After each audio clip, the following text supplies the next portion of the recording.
the mysterious ticking sound. One rainy night, the big brown bear in the forest was getting ready for bed. He read his favorite adventure storybook and hummed his favorite bedtime tune. He turned off the big light but left the night light glowing softly. Then, he heard a sound. Drip. Drip. "What's that sound?" the big brown bear whispered. Drip. Drip. "That sound, it's coming from outside the window."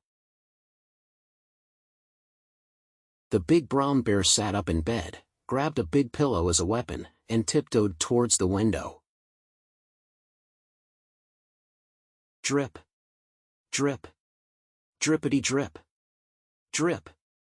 "It's a monster," he thought, quickly putting on his hat, as if that would make him safer. Then, he heard the sound again. Drip. Drip. Drippity drip. The big brown bear's heart raced. The monster is getting closer. It must be the biggest, scariest monster in the forest. Drip. Drip. Drippity drip. Drippity drip.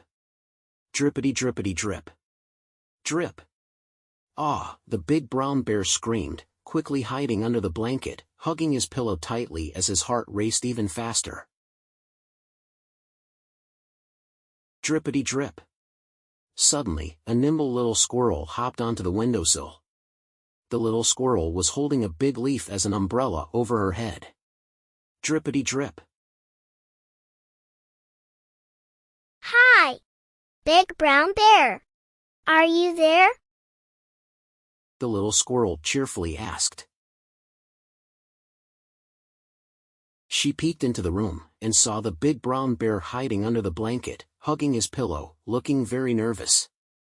He looked absolutely ridiculous. To be honest, he thought he looked a bit ridiculous too. I'm just playing the rain jumping game," the little squirrel said with a smile. "But you seem busy, so I'll come back later. Bye." The little squirrel hopped off the windowsill, joyfully hopping away in the rain. Drip drip. Drippity drip drip. Sometimes, our imagination makes things scarier than they really are.